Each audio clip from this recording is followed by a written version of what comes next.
بسم الله الرحمن الرحيم الحمد لله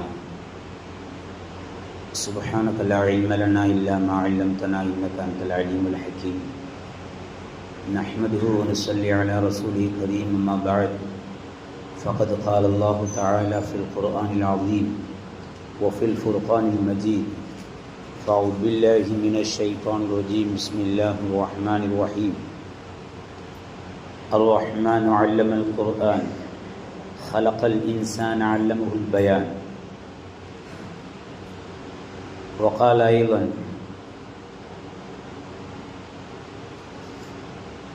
وعلمك ما لم تكن تعلم وقال أيضا وكان فضل الله عليك عظيما قال نبينا صلى الله عليه وسلم أنا أوتيت علم الأولين والآخرين أو كما قال عليه الصلاة والسلام புகழ் அனைத்தும் அல்லாஹ்விற்கே உரித்தாகட்டும். சலாத்தும் சலாமும் நமது உயிரினும் மேலான கண்மணி நாயகம் ஹாத்தமுல் அம்பியா ஸல்லல்லாஹு அலைஹி வஸல்லம் அவர்கள் மீதும், அன்னாரை பின்பற்றிய சத்திய சஹாபாக்கள், தாபீன்கள், தபஅ தாபீன்கள், நல்லோர்கள், நாதாக்கள், குறிப்பாக இங்கே குழுமி இருக்கக்கூடிய நம் அனைவர்கள் மீதும் மிக நிரப்பமாய் உண்டாவதாக. இறைவா, எதை எனக்கு கற்றுத் தந்தாயோ அதை தவிர வேறு எந்த ஞானமும் எனக்கில்லை என்பதை ஆரம்பமாக நினைவுபடுத்தியவனாக, கண்ணியத்திற்கும் மிகுந்த மரியாதைக்குரிய ஜமாத்தார்களே, பெரியோர்களே, சகோதரர்களே, வாலிப நண்பர்களே, அல்லாஹ்வுடைய பேரருள் இந்த அருமையான ரமலானுடைய ஜுமாவுடைய தினத்தன்று நம்மீதும் உலக மக்கள் அத்துணை நபர்கள் மீதும் நின்று நிலவட்டுமாக என்ற நல்ல பிரார்த்தனையோடு உங்கள் எல்லோருடைய துவாவையும் ஆதரவு வைத்தவனாக எனது ஜுமா உரையை ஆரம்பம் செய்கின்றேன். அஸ்ஸலாமு அலைக்கும் வரஹ்மத்துல்லாஹி தஆலா வபரகாத்துஹு. அல்ஹம்துலில்லாஹ். கண்ணியமானவர்களே, ரமலானுடைய இரண்டாவது ஜுமாவிலே நாம் எல்லாம் அமர்ந்திருக்கிறோம். இன்று நாம் பேசக்கூடிய ஒரு தலைப்பு, அதை ஞாபகம் வைத்து கொண்டோம் என்றால் அது நமக்கு மாத்திரமல்ல, நம்முடைய சந்ததிகளுக்கும் பிரயோஜனம் தரும் என்ற அடிப்படையிலே இந்த மாதத்திற்கு இன்னொரு பெயர் உண்டு. ரமலான் என்று பெயர் தாங்கிய இந்த மாதத்திற்கு ஷஹருல் குர்ஆன், குர்ஆனுடைய மாதம் என்று கூட ஒரு பெயர் உண்டு. இது ஞாபகம் வைத்துக் கொள்ளுங்கள். இந்த உலகத்தில் பிறந்த எல்லா மனிதர்களுக்கும் ஒரு ஆசை இருக்கும், நியாயமான ஆசை, தவறு கிடையாது. என்ன அப்படின்னா, வாழக்கூடிய காலத்தில் நீடித்த ஆயுளோடு வாழ வேண்டும். இது எல்லோருடைய ஆசையும் கூட. அல்லாஹ் எல்லோருக்கும் நீடித்த ஆயுளை நசீபாக்குவான். நீடித்த ஆயுளோடு வாழ வேண்டும். அந்த நீடித்த ஆயுள் எப்படி இருக்க வேண்டும் என்றால், தன்னுடைய வயோதிக காலத்தில் திடகாத்திரமாக உற்சாகமாக இருப்பதும் ஒவ்வொரு மனிதர்களுடைய விருப்பம். நீடித்த ஆயுள் மாத்திரம் விருப்பம் கிடையாது. அந்த நீடித்த ஆயுள் எப்படி இருக்க வேண்டும் என்றால், வயது முதிர்ந்த காலத்தில் உற்சாகமாகவும் திடகாத்திரமாகவும் சிந்தனையிலும் செயல்பாட்டிலும் எந்த குறையும் இல்லாமல் இருப்பதை ஒவ்வொரு மனிதர்களும் விரும்புவார்கள். அது இயற்கை, அப்படித்தான் விரும்ப வேண்டும். ஏனென்றால் பெருமானார் ஸல்லல்லாஹு அலைஹி வஸல்லம் அவர்கள் அறுதலில் உமுர், தன் வேலையை தான் பார்க்காத ஒரு சூழ்நிலையில் மனிதன் போவதை விட்டும் பாதுகாப்பு தேடி இருக்கிறார்கள். அல்லாஹ் எல்லோரையும் பாதுகாப்பானார். ஏனென்றால் தன்னை சுற்றி இருப்பவர்களுக்கு பாரமாக மனிதன் மாறுவதை விட ஒரு கடினமான நேரம் மனிதனுக்கு வேற எதுவும் கிடையாது. அல்லாஹ் எல்லோரையும் காப்பாற்ற வேண்டும். ஏனென்றால் பலர்களை நாம் பார்க்கிறோம். பெத்த தாயாக இருந்தாலும், கட்டிய மனைவியாக இருந்தாலும், உடன் பிறந்த சகோதரனாக இருந்தாலும், தகப்பனாக இருந்தாலும், மகனாக இருந்தாலும், மகளாக இருந்தாலும், ஒரு கட்டம் வருகின்ற பொழுது அவர்களுடைய வேலையை அவர்கள் செய்யாத ஒரு இழிநிலைக்கு செல்கின்ற பொழுது மனிதர்கள் சடைவு அடைவதை நாம் கண்கூடாக பார்க்கிறோம். அல்லாஹ் காப்பாற்ற வேண்டும். அப்படி என்றால் நீடித்த ஆயுள் வேண்டும். அந்த ஆயுள் எப்படி இருக்க வேண்டும்? வயோதிக காலத்தில் திடகாத்திரமாக உற்சாகமாக, சிந்தனையில் குறைவில்லாமல், செயல்பாட்டில் எந்த குறைவில்லாமல் இருக்க வேண்டும் என்றால் என்ன செய்ய வேண்டும்? இது நம் முன் இருக்கக்கூடிய கேள்வி. ஆயுளையும் விரும்புகின்றோம், உற்சாகத்தை விரும்பக்கூடியவர்களுக்கு அற்புதமான முறையில் பதில் சொல்வதுதான் இந்த மாதம். கண்ணியமானது, நான் மிகைப்படுத்தி சொல்லவில்லை. நான் ஏற்கனவே சொன்னது போல் இதற்கு இன்னொரு பெயர் என்ன தெரியுமா? குர்ஆனுடைய மாதம். ரமலானுக்கு இன்னொரு பெயர் என்ன? குர்ஆனுடைய மாதம். அல்லாஹு தாலா இந்த உலகத்திலே அனுப்பப்பட்ட ஒவ்வொரு நபிமார்களுக்கும் ஒவ்வொரு சிறப்பை கொடுத்தான். நமக்கெல்லாம் தெரியும். ஹஜ்ரத் மூசா அலைஹிஸ்ஸலாத்துக்கு அல்லாஹ் ஒரு அசாவை கொடுத்திருந்தான். நம்மள்ட்ட இருக்கக்கூடிய தடியை போல் கிடையாது அந்த அசா. நாம அடிச்சா தண்ணீர் கூட விலகாது. ஆனால் ஹஜ்ரத் மூசா அலைஹிஸ்ஸலாம் அந்த அசாவை வைத்து அடித்தால் கடலே பிளந்து வழிவிட்டது. அல்லாஹ் குர்ஆன் சொல்றான் அல்லவா, ஃபத்ரிப் பி அஸாக்கல் ஹஜர், அதாவது ஃபத்ரிப் பி அஸாக்கல் பஹர், நீ கடலை அடி, ஃபன்ஃபலக, அது பிளந்து வழிவிடும் என்று சொன்னது போல அடித்தார்கள், அது பிளந்து வழிவிட்டது. அந்த அசாவுக்கு அவ்வளவு பவர் உண்டு. அதை தாண்டி தூக்கி போட்டால் மிக பெரும் சாம்ராஜ்யம் கொண்ட ஃபிரௌனுடைய படையே நடுங்க வைத்த சம்பவங்கள்லாம் நமக்கு தெரியும். இது ஹஜ்ரத் மூசா அலைஹிஸ்ஸலாத்துடைய சிறப்பு. ஹஜ்ரத் சாலிஹ் அலைஹிஸ்ஸலாத்திற்கு அல்லாஹு தாலா கேட்டதின் காரணமாக பாறையிலிருந்து ஒட்டகம் வர வைத்தான். இதுவும் நமக்கு தெரியும். இது அவர்களுக்குரிய சிறப்பு. ஹஜ்ரத் தாவூத் அலைஹிஸ்ஸலாம் மிக அற்புதமான குரலில் ஓதுவார்களாம் வேதத்தை. அது அவர்களுக்குரிய சிறப்பு. சுலைமான் அலைஹிஸ்ஸலாம் சுப்ஹானல்லாஹ், அவர்களுக்கு கொடுக்கப்பட்ட பாக்கியம் வேறு யாருக்குமே கொடுக்கப்படவில்லை. முன்னரும் சரி பின்னரும் சரி எல்லாருடைய ஆட்சியும் அவர்களுக்கு கொடுக்கப்பட்டது. மனித இனத்தை தாண்டி, ஜின் இனத்தை தாண்டி, மிருக இனத்தை தாண்டி எறும்பினுடைய ஆட்சியை கூட கொடுக்கப்பட்டவர்கள் ஹஜ்ரத் சுலைமான் அலைஹிஸ்ஸலாம். குர்ஆனிலே வருகிறது. அப்படிதானே, காலத் நம்லத்து யா அய்யன் நம்லு துஹிலு மசாக்கினகும் வலாக்கின்ன சுலைமான் ஜுனூதுஹு. ஒரு எறும்பு பேசிய வரலாற்றை அல்லாஹ் சொல்லுவான். சுலைமான் அலைஹிஸ்ஸலாம் அவருடைய பட்டாளம் வருது, எல்லாரும் சீக்கிரம் அவங்கவுங்க இடத்துல போய் ஒளிஞ்சுக்குங்க, தெரியாம மீச்சர போறாங்க அப்படின்னு சொன்னே ஃபதபஸ்ஸம அல்லாஹிக மின் கௌலியா, அவருடைய சொல்லை கேட்டு ஹஜ்ரத் சுலைமான் அலைஹிஸ்ஸலாம் சிரித்து விட்டு ஹாதா மின் ஃபத்லி ரப்பி, இது என் இறைவன் எனக்கு கொடுத்த அருமையான அருள் கொடை. ஏனென்றால் ஒரு எறும்பு கூட்டத்தினுடைய தலைமை எறும்பு பேசுவதை கேட்கக்கூடிய சக்தி சுலைமான் அலைஹிஸ்ஸலாத்துக்கு கொடுக்கப்பட்டது. அது அவர்களுக்குரிய சிறப்பு. இதெல்லாமல் நிறைய உண்டு. ஹஜ்ரத் ஈசா அலைஹிஸ்ஸலாத்துக்கு அல்லாஹ் கொடுத்த சிறப்பு சுப்ஹானல்லாஹ். அதை குர்ஆனில் அல்லாஹ் பேசுவான். அதாவது பிமா தாக்குலுன வமா தத்தகிருன ஃபீ புயூத்திக்கும், ஈசா அலைஹிஸ்ஸலாத்தை பற்றி வருகிறது. அவங்க அவைக்கு வந்தாங்கன்னா அவர் என்ன சாப்பிட்டார் அப்படிங்கிறத ஹஜ்ரத் ஈசா அலைஹிஸ்ஸலாம் சொல்லிவிடுவாங்களாம். நேற்று என்ன சாப்பிட்டார் அதையும் சொல்லுவாங்களாம். இதை தாண்டி ஒமா தாக்குலுன ஃபீ வமா தத்தகிருன ஃபீ புயூத்திக்கும், அவர் வீட்டில் என்னென்ன செல்வத்தை மறைத்து வைத்திருக்கிறார் என்ற ஞானம் ஹஜ்ரத் ஈசா அலைஹிஸ்ஸலாத்துக்கு கொடுக்கப்பட்டது. ஒரு மஜ்லிஸ்க்கு வராங்க, ஒருத்தரை பார்த்து உங்க வீட்டில் 1 கோடி ரூபாய் இந்த இடத்துல வச்சிருக்கேன்னு சொன்னா எப்படி இருக்கும்? அந்த ஞானம் ஹஜ்ரத் ஈசா அலைஹிஸ்ஸலாத்துக்கு கொடுக்கப்பட்டதாக அல்லாஹ் குர்ஆனிலே சொல்லுவான். இப்படி ஒவ்வொருவருக்கும் அல்லாஹ் கொடுக்கப்பட்டதை சொல்கின்ற பொழுது இது அத்தனையும் சொன்னவர்கள் கண்மணி நாயகம் ஸல்லல்லாஹு அலைஹி வஸல்லம். அப்படிதானே? இந்த தகவல் எல்லாம் யார் சொன்னாங்க? நமது உயிரினும் மேலான கண்மணி நாயகம் ஸல்லல்லாஹு அலைஹி வஸல்லம் தான் இந்த தகவலை எல்லாம் சொல்றாங்க. சொல்லிட்டு சொல்லுவாங்க, அல்லாஹு தாலா எனக்கு கொடுத்த மிக பெரும் அற்புதம் என்ன தெரியுமா? அல் குர்ஆன்.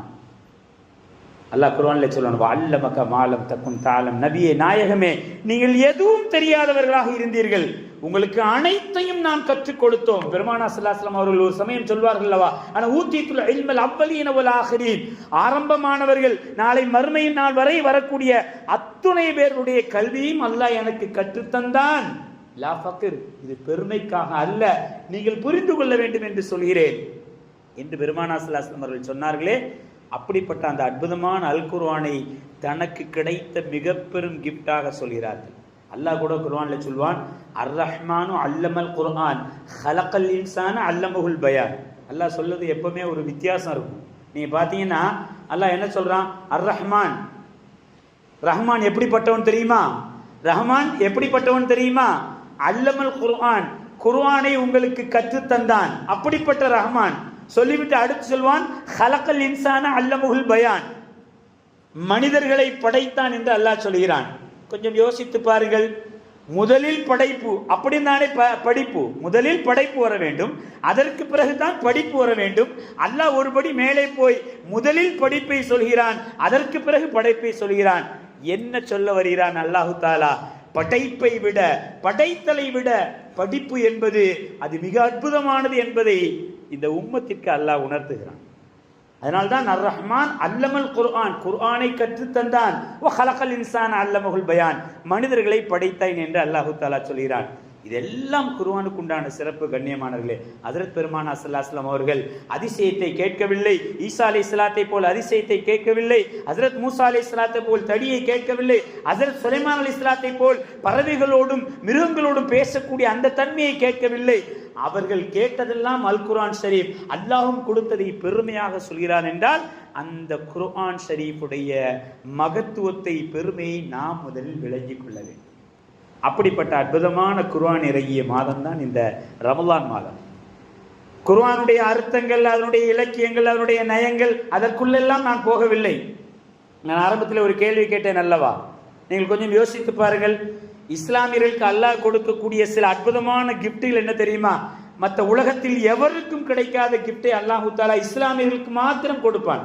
என்ன தெரியுமா? நான் ஆரம்பத்திலே சொன்னேன் அல்லவா, நீடித்த ஆயுள் எல்லோருக்கும் விருப்பம், திடகாத்திரமான உடம்பு எல்லோருக்கும் விருப்பம், வயதான காலத்தில் சிந்திக்கும் திறன் செயல்பாட்டில் குறையில்லாமல் இருப்பது எல்லோருக்கும் விருப்பம். என்ன செய்ய வேண்டும்? இந்த கேள்விக்கு பெருமானா ஸல்லல்லாஹு அலைஹி வஸல்லம் அவர்கள் அழகாக பதில் சொல்வார்கள். எவர் ஒருவர் குர்ஆனை அதிகமாக ஓதுகிறாரோ, குர்ஆனை அதிகமாக ஓதுகிறாரோ, ஸல்லல்லாஹு அலைஹி வஸல்லம் சொன்ன வார்த்தை, குர்ஆனை ஓதினால் போதும், அல்லாஹு தஆலா உங்களுக்கு நீடித்த ஆயுளை தருகிறான், திடகாத்திரமான வாழ்க்கையை தருகிறான், வயோதிக காலத்தில் ஏற்படக்கூடிய சிந்தனையிலும் செயல்பாட்டிலும் ஏற்படக்கூடிய அந்த குறைபாட்டை விட்டு உங்களை காப்பாற்றுகிறான் என்று பெருமானா ஸல்லல்லாஹு அலைஹி வஸல்லம் அவர்கள் சொன்னதாக பெரியோர்கள், நல்லோர்கள், நாதாக்கள் நமக்கு ஹதீஸின் வாயிலாக தெரியப்படுத்துகிறார் என்றால் அப்படிப்பட்ட அற்புதமான அல் குர்ஆன் ஷரீஃபை நாம் தாங்கி நிற்கிறோம். கண்ணியமானவர், பெருமானா ஸல்லல்லாஹு அலைஹி வஸல்லம் அவர்கள் அத்துணை சிறப்பை விட எனக்கு அல் குர்ஆன் ஷரீஃப் சிறப்பு என்று சொன்னார்கள். அந்த குர்ஆனை பெற்று தந்த நமக்கு பெற்று தந்திருக்கிறார்கள். நாமும் ஓதினால் நமக்கு எவ்வளவு பெரிய சிறப்பு இருக்கிறது என்பதை பெருமானா ஸல்லல்லாஹு அலைஹி வஸல்லம் உணர்த்தியிருக்கிறார். என்ன அருமையான ஒரு கிஃப்ட் என்று கூட சொல்லலாம், ஒரு அன்பளிப்பு தானே. ஓதுவதால் கிடைக்கும் பலன், குர்ஆன் அதிகமாக யாரெல்லாம் ஓதுகிறார்களோ, தங்களுடைய வாழ்க்கையிலே திரும்ப திரும்ப திரும்ப திரும்ப ஓதிக்கொண்டிருக்கிறார்களோ, நிச்சயம் நீங்கள் குறித்து வைத்துக் கொள்ளுங்கள். நடந்து முடிந்த சம்பவமும் சரி, நடந்து கொண்டிருக்கக்கூடிய சம்பவங்களை பார்த்தாலே உங்களுக்கு தெரியும், நிச்சயமாக அந்த மனிதருக்கு அல்லாஹு தஆலா நீடித்த ஆயுளை கொடுப்பது ஆச்சரியம் அல்ல. அவர் வயோதிக காலத்தில் திடகாத்திரமாக நல்ல சிந்தனை ஆற்றலோடும் எந்தவித குறைபாடும் இல்லாமல் இருப்பதை, இறக்கும் வரை சிறப்பாக இருந்து இறப்பதை எல்லோரும் காணலாம் என்று எங்கள் பெருமானா ஸல்லல்லாஹு அலைஹி வஸல்லம் அவர்கள் அழகாக சொன்னார். அல் குர்ஆன் ஷரீஃபுடைய ஓதுதலில் அவ்வளோ பெரிய மிக பெரும் கண்ணியம் இருக்கிறது. ஆனால் நம்மில் எத்தனை பேர்கள் அதிலே கவனம் செலுத்திருக்கிறோம்? மாரிஃபுல் குர்ஆனுடைய ஆசிரியர் அல்லாமா முஃப்தி சயீத் ஷஃபி சாஹிப் அவர்கள் அழகாக சொல்வார்கள், எவர் ஒருவர் தனக்கு நீடித்த ஆயுள் வேண்டும் என்று விரும்புகின்றாரோ, தனக்கு அந்த நீடித்த ஆயுளிலே எவர் சிந்தனையில் குறைபாடு இல்லாமல், அந்த உடம்பிலே பலகீனம் இல்லாமல் இருக்க வேண்டும் என்று விரும்புகிறார்களோ, அவர்கள் குர்ஆன் ஓதட்டும் என்று சொல்வார்கள். ஹதீஸினுடைய அந்த சாரை பிழிந்து நமக்கு தருவார்கள். எவர் ஒருவர் குர்ஆன் ஓதுகிறார்கள், வயோதிகர்களுக்கு நான் குறிப்பாக சொல்லிக் கொள்வேன், நீங்கள் அதிகமாக குர்ஆன் ஓதுங்கள். வாலிபர்களுக்கும் சொல்லிக் கொள்வோம், அதிகமாக குர்ஆன் ஓதுங்கள். சின்ன பிள்ளைகளுக்கும் சொல்லிக் கொள்வோம், அதிகமாக குர்ஆன் ஓதுங்கள். ஏனென்றால் ஓதுவது மாத்திரமே, கொஞ்சம் யோசித்து பாருங்கள், நேரடியாக நமக்கும் இறைவனுக்கும் உள்ள ஒரே தொடர்பு எது தெரியுமா? அல் குர்ஆன் ஷரீஃப் தான். ஏனென்றால் அல்லாஹ் ஓதினான், ஜிப்ரீல் அலைஹிஸ்ஸலாம் ஓதினார்கள், அதை அப்படியே பெருமானார் ஸல்லல்லாஹு அலைஹி வஸல்லம் ஓதினார்கள், சஹாபாக்கள் கேட்டார்கள், ஓதினார்கள். காலம் காலம் காலம் காலம் காலமாக இதோ நம்முடைய தலைமுறை வரை ஓதிக்கொண்டே இருக்கிறோம். அப்படி என்றால் நான் ஓதுவது என் இறைவன் நேரடியாக கற்றுத்தந்ததை ஓதுகிறேன், வேற எதையும் சொல்ல முடியாது. கண்ணியமானது, அல் குர்ஆன் ஷரீஃபுக்கு மாத்திரம்தான் இந்த அற்புதமான ஒரு பாக்கியம் இருக்கிறது. அதனால் தான் சொல்கிறோம், நாமும் கற்றுக்கொள்ள வேண்டும், சந்ததிகளுக்கும் கற்றுக் கொடுக்க வேண்டும். அல் குர்ஆன் ஷரீஃபில் அவ்வளோ பெரிய பாக்கியம் இருக்கு. உங்களுக்கு எல்லாம் தெரியும், ஹஸ்ரத் உம்மி மக்தூம் ரலியல்லாஹு, அப்துல்லா இப்னு உம்மி மக்தூம் ரலியல்லாஹு தஆலா, இவர்கள் கண் தெரியாத சஹாபி என்று தெரியும். இவர்கள் ஒரு சமயம் பெருமானா ஸல்லல்லாஹு அலைஹி வஸல்லம் அவர்களை சந்திக்க வந்த பொழுது முகம் திருப்பியதால் கண்டித்து ஆயத்து இறக்கப்பட்டவர்கள் என்பது நமக்கு தெரியும். அபசவத்ததல்லா அஞ்சாஹுல் அமா, அல்லாஹ் குர்ஆனிலே சொல்லான் அல்லவா, அந்த கண்ணு தெரியாத சஹாபி வந்த பொழுது, நபியே நாயகமே, நீங்கள் முகத்தை திருப்பியது சரி அல்ல, மக்காவில் உள்ள உயர்ந்த தலைவர்கள் வந்து பேசிக் கொண்டிருக்கின்ற பொழுது இந்த சகோதரர் வருகிறாரே, இப்பொழுது இவரிடம் பேசாமல் அப்புறம் பேசலாம் என்று நினைத்ததை அல்லாஹ் கண்டித்து ஆயத்திறக்கினானே, அப்படிப்பட்ட அற்புதமான சஹாபி. இதுதான் நமக்கு தெரியும். ஆனால் அதை தாண்டி ஒன்று இருக்கிறது. ஹஜ்ரத் அப்துல்லாஹ் இப்னு உம்மி மக்தூம் ரலியல்லாஹு தஆலா அவருடைய வாழ்க்கையை நாம் படித்து பார்த்தோம் என்றால் ஆச்சரியப்பட்டு போகும். கண்ணியமானவர்கள், கண்ணு தெரியாத சஹாபி தான். ஆனால் அவர்களுக்கு உண்டான சிறப்பு என்ன தெரியுமா? எல்லா நேரங்களிலும் அவர்கள் குர்ஆன் ஓதுவார்கள். அன்று அந்த சம்பவம் நடக்கிறது அல்லவா, பெருமானார் ஸல்லல்லாஹு அலைஹி வஸல்லம் தினசரி வந்து விடுவார்கள். வந்தவுடன் அவருடைய வேலை என்ன தெரியுமா? யா ரசூலல்லாஹ் மாதா நுஸில, இன்று என்ன இறக்கப்பட்டது என்றா கேட்பார்களாம். இந்த ஆயத்து என்ன ஆயத்து இறக்கப்பட்டது, உடனே மனப்பாடம் செய்து விடுவார்கள். இன்று என்ன ஆயத்து இறக்கப்பட்டது, உடனே மனப்பாடம் செய்து விடுவார்கள். அவர்களுடைய வேலையே அதுதான்.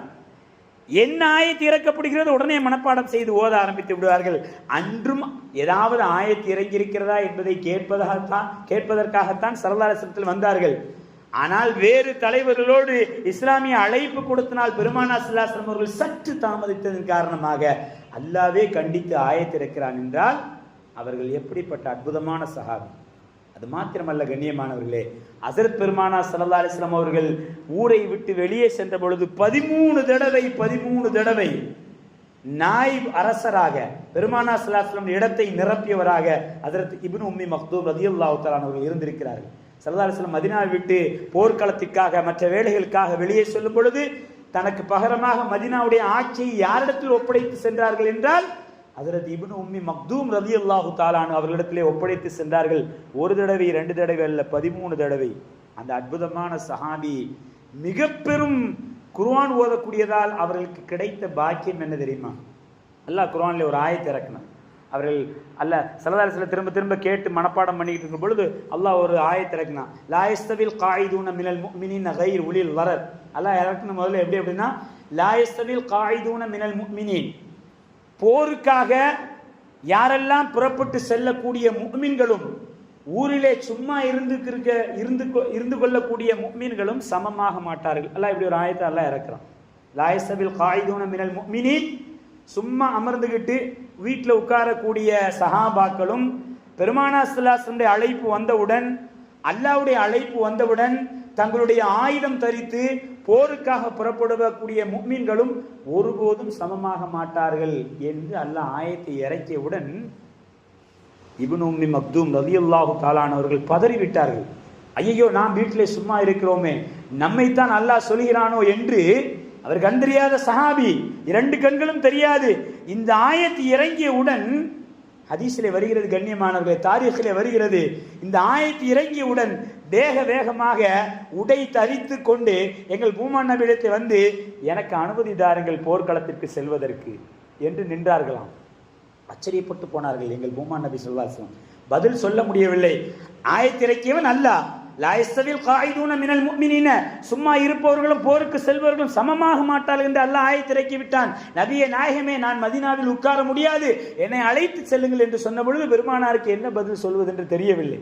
ஏனென்றால் கண் தெரியாத சஹாபியை அழைத்து சென்றால் ஒரு வகையான சிரமம் போர் வீரர்களுக்கும் படை தளபதிக்கும். என்ன செய்வது என்று பெருமானார் ஸல்லல்லாஹு அலைஹி வஸல்லம் அவர்கள் விழித்துக் கொண்டிருக்கின்ற பொழுது அல்லாஹ் ஹஜ்ரத் ஜிப்ரீல் அலைஹிஸ்ஸலாம் அவர்கள் மூலமாக என்றாவது ஒரு சமயம் இப்படி இறக்குவது அல்லாஹ்வுடைய வழக்கம். கைரு உலில் லரர் என்ற ஒற்றை வார்த்தை அல்லாஹ் இறக்கி வைத்தான். ஹதீஸில் வருகிறது, கைரு உலில் லரர், நபியே நாயகமே, சும்மா இருப்பவர்களும் போவர்களும் சமமாக மாட்டார்கள், ஆனால் தங்கடம் இருந்தவர்களை தவிர என்று அல்லாஹ் ஆயத்து.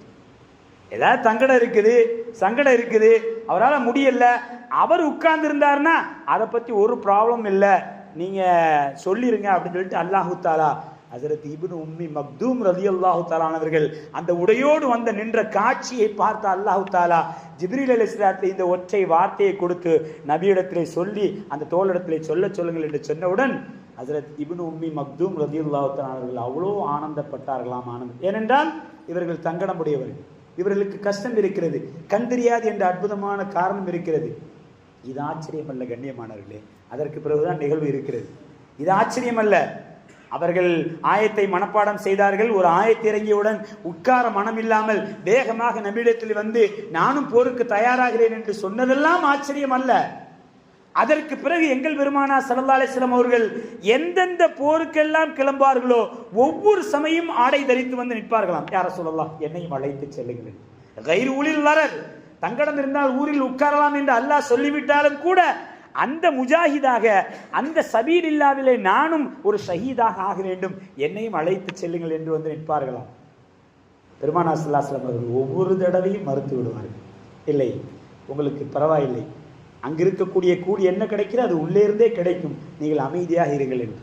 ஒவ்வொரு சமயமும் தலையை தொங்க போட்டு விட்டு வருத்தத்தோடையே இப்னு உம்மி மக்தூம் ரலியல்லாஹு தஆலா அவர்கள் செல்வார்களாம். நின்று விடவில்லை கண்ணியமானவர்களே. பெருமானாருடைய வஃபாத்திற்கு பிறகு ஹஜ்ரத் அபூபக்கர் சித்திக் நாயகத்துடைய காலம், அபூபக்கர் சித்திக் நாயகத்துடைய காலத்திலும் போர்கள் தொடர்கிறது, நிறைய போர்கள். ஒவ்வொரு போருக்கும் ஹஜ்ரத் இப்னு உம்மி மக்தூம் ரலியல்லாஹு தஆலா அவர்கள் உடை தரித்து கொண்டு கலீஃபா அவர்களே எனக்கு அனுமதி கொடுங்கள் என்று கேட்பார்களாம். அபூபக்கர் சித்திக் நாயகம் பெருமானார் அனுமதி கொடுத்தது கிடையாது. நான் எப்படி அனுமதி கொடுக்க என்று நாசூக்காக, உங்களுக்கு போரில் கலந்து கொள்ள வேண்டும் என்ற அவசியம் இல்லை, நீங்கள் ஊரிலே உட்காருங்கள் என்று தவிர்த்து விடுவார்களாம். இப்னு உம்மி மக்தூம் ரலியல்லாஹு தஆலா அவர்கள் தளரவில்லை. அபூபக்கர் நாயகத்துடைய காலத்திற்கு பிறகு ஹஜ்ரத் உமர் அவருடைய காலம், உமர் அவருடைய காலத்திலும் நிறைய போர்கள். ஒவ்வொரு போர்க்களமும் புறப்படும் பொழுது ஹஜ்ரத் இப்னு உம்மி மக்தூம் ரலியல்லாஹு தஆலா அவர்கள் வந்து, கலீஃபா அவர்களே எனக்கு அனுமதி கொடுங்கள், நான் போரிலே கலந்து கொள்ள வேண்டும். ஒவ்வொரு போர்க்களத்துக்கும் மறுத்து மறுத்து மறுத்து ஒரு கட்டம் ஹஜ்ரத் உமர் ரலியல்லாஹு தஆலா அவர்களுடைய அந்த ஆர்வத்தை பார்த்து அதிசயப்பட்டு காதிசியா போர்க்களத்திலே கலந்து கொள்வதற்கு அனுமதி கொடுக்கிறார்கள். ஆச்சரியமல்ல கண்ணியமானவர்களே, காதிசியா போர்க்களத்தில் கலந்து கொண்ட ஹஜ்ரத் இப்னு உம்மி மக்தூம் ரலியல்லாஹு தஆலா அவர்கள் அந்த போர்க்களத்தில் தான் ஷஹீதும் ஆகிறார். அல்ஹம்துலில்லாஹ். அந்த போர்க்களத்திற்கு செல்லும் வரை அவர்கள் வாய் முணுமுணுத்துக் கொண்டிருந்தது குர்ஆனுடைய வசனம் என்று ஹதீஸிலே வருகிறது. தங்களுடைய 88வது வயதில் ஒரு மனிதர் ஆரம்பம் முதல் கடைசி வரை குர்ஆனுடைய ஆயத்தை ஓதியனுடைய பலனை ஹஜ்ரத் இப்னு உம்மி மக்தூம் ரலியல்லாஹு தஆலா அவர்களை பார்த்து வாழ்க்கையின் பாடமாக நாம் எடுத்துக்கொள்ள வேண்டும். எவ்வளவு அற்புதமான நீடித்த ஆயுள்! நான் சொன்னேன் அல்லவா, நீடித்த ஆயுள் வேண்டும் என்றவர்கள் இப்னு உம்மி மக்தூமை பாருங்கள், நீடித்த ஆயுள் கொடுக்கப்பட்டது. தன்னுடைய வயோதிக காலத்தில் திடகாத்திரம் இப்னு உம்மி மக்தூமை பாருங்கள் கொடுக்கப்பட்டது. சிந்தனையில் திறன் இப்னு உம்மி மக்தூமை பாருங்கள் கொடுக்கப்பட்டது. நிறைவாக போர்க்களத்தில் ஷஹீதாகக்கூடிய அளவிற்கு உடலில் திடகாத்திரத்தோடு சிந்தனை திறனோடு போரிட்டு மடிந்தார்கள் என்பது வாழ்க்கையினுடைய வரலாறு என்றால், உதாரணத்திற்கு ஒரு சஹாபியுடைய வாழ்க்கை வரலாற்றை இன்றைய ஜும்மாவின் வாயிலாக நான் சொல்லியிருக்கிறேன். கண்ணியமானவர்களே, இது போன்ற ஏராளமான சஹாபாக்குடைய வாழ்க்கையை பார்த்தீர்கள் என்றால் சுப்ஹானல்லாஹ் சுப்ஹானல்லாஹ். சமீபத்தில் நான் ஒரு டேட்டா படித்தேன். அதாவது ரஷ்யாவிலே தாஸ்கண்டிலே 111 வயதுடைய ஒரு இஸ்லாமியர் வஃபாத் ஆகிறார். அவரை பற்றி குறிப்பு எழுதும் பொழுது இறக்கும் வரை குர்ஆன் ஓதிக்கொண்டே இருப்பார். சுப்ஹானல்லாஹ். அப்போ ஓதுவதினால் கிடைக்கக்கூடிய பலன் இருக்கிறதே, அது மிக அற்புதமானது கண்ணியமானது. இந்த சர்வ சாதாரணமாக என்ன காரணம் சொல்லி நாம் தப்பிக்கிறோம் தெரியுமா? எனக்கு ஓத தெரியாது ஹஜ்ரத். இது பெரிய கை சேதம் கண்ணியமானது. இங்கே சொல்வதுடைய நோக்கம், நம்முடைய சந்ததிகள் யாரும் குர்ஆனை ஓத தெரியாமல் இருந்துவிடக் கூடாது. நாம் ஒரு கால் அந்த பலகீனத்தில் இருந்தாலும் கூட கற்றுக்கொள்ள முயற்சிக்க வேண்டும். ஒரு கால் கற்றுக்கொள்வதில் திறன் இல்லாவிட்டாலும் கூட தெரிந்த சூறாக்களை தினம் ஓதி வர வேண்டும் கண்ணியமானது. என்னங்க, சைனாவுக்கு போனோம்னா 15 நாளில் பிஸ்னஸ் விஷயமா போகும் பொழுது அந்த வார்த்தையை கற்றுக்கிறோம், அந்த பாஷையை கற்றுக்கிறோம். பார்க்குறோமா இல்லையா? உலகத்திலே மிக கடினமான மொழி சைனீஸ் தான். சைனீஸை பார்த்தீங்கன்னா ஒவ்வொரு எழுத்துமே கட்டடம் போல இருக்கும், நீங்கள் பார்த்துருக்கலாம். ஆனால் 15ஆம் நாள் சைனாவில் ஒரு ப்ராஜெக்ட் கிடைச்சிச்சா போகிறாங்களா, 15ஆம் நாள் கற்றுக்கிறார் மனுஷன். இஸ்லாமியராக இருந்தாலும் கற்றுக்கொள்கிறார், தவறு கிடையாது. அப்படி கற்றுக்கொள்ளக்கூடிய ஆர்வம், சம்பாதிப்பதில் இருக்கக்கூடிய ஆர்வம் ஏன் குர்ஆன் கற்றுக்கொள்வதில் இல்லை என்பதுதான் இஸ்லாமிய சமூகத்திற்கு முன்னால் இருக்கக்கூடிய கேள்வி. நான் யாரையும் குறை சொல்லவில்லை கண்ணியமானவர்களே. கடந்த காலமாக இருக்கட்டும், இனி வரக்கூடிய காலம், 2 விஷயங்களில் நாம் உறுதியாக இருக்க வேண்டும். ஒன்று, என்னுடைய சந்ததி, என்னுடைய மகன், என்னுடைய மகனுடைய மகன், என்னுடைய பேரன், என்னுடைய பேரப்பிள்ளை யாரும் குர்ஆன் ஓத தெரியாமல் இருந்துவிடக் கூடாது என்பதிலே பெரியவர்கள் உறுதியாக இருங்கள். ஒரு கால் உங்களுக்கு குர்ஆன் ஓத தெரிகிறது என்றால் தினம் ஓதுங்கள். ஒரு கால் ஓத தெரியவில்லை என்றால் அல்ஹம் சூரா தெரியாம எந்த முஸ்லீமும் இல்லை. அப்படித்தானே? குலுல்லா சூரா தெரியாமல் எந்த முஸ்லீம் இல்லை, அப்படித்தானே? இன்னா அத்தைனா தெரியாமல் எந்த முஸ்லீம் இல்லை, அப்படித்தானே? அப்படி என்றால் அதை திரும்ப திரும்ப ஓதி பாருங்கள். அல்லாஹ் உங்களுக்கு நீடித்த ஆயுளையும் ஆரோக்கியத்தையும் நிச்சயமாக நசீபாக்குவான் என்பதிலே எல்லளவும் சந்தேகமில்லை. இந்த ஒரு உறுதிமொழி எடுப்பதோடு பெருமானார் ஸல்லல்லாஹு அலைஹி வஸல்லம் அவர்கள் சொன்னார்கள் அல்லவா, எந்த ஒரு நாளும் நம்முடைய வாழ்க்கையில் ஒரு ஆயத்து ஓதாமல் அது விடிந்து விடக்கூடாது, முடிந்து விடக்கூடாது என்ற உறுதியை ஒவ்வொரு முஃமினும் எடுத்து விட்டோம் என்றால் நாம் ஜெயிசிலல் கண்ணியமானது. பெருமானார் ஸல்லல்லாஹு அலைஹி வஸல்லம் அழகாக சொல்வார்கள், ஒரு நாள், அந்த நாளில் ஒரு முஃமின் எந்த ஆயத்தும் ஓதாமல் அவனுடைய அந்த பகலும் இரவும் முடிந்து விட்டால் அதே போல் ஒரு கை சேதம் அந்த மனிதனுடைய வாழ்க்கையில் கிடையாது என்று சொல்லியிருக்கிறார் என்றால் அதற்காகத்தான் தொழுகையை ஏவுவார். கொஞ்சம் யோசித்து பாருங்கள். தொழுகைக்கு வந்து விட்டோன்னு வச்சுங்களேன், குறைஞ்சபட்சம் அல்ஹம்துலில்லாஹி ரப்பில் ஆலமீன் சொல்லிடுவோம். அன்னைய பொழுது கழிஞ்சிடும். ஒரு காலம் அன்னைக்கு தொழுகாமே கடந்துட்டேன்னா குர்ஆன் ஓதாமே கடந்துற மாதிரி ஆயிரும் என்பதற்காகத்தான் தொழுகையை அப்படி வலியுறுத்துவார்கள்.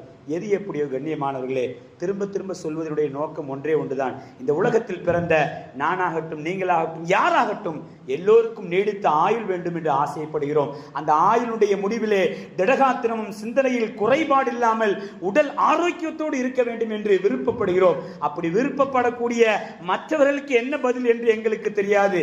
ஆனால் முஃமின்களுக்கு அல்லாஹ்வும் ரசூலும் அற்புதமான வழிமார்களும் நமக்கு போட்டி போட்டுக் கொண்டு சொன்ன ஒரே வார்த்தை, நீங்கள் குர்ஆனை அதிகமாக ஓதுங்கள்.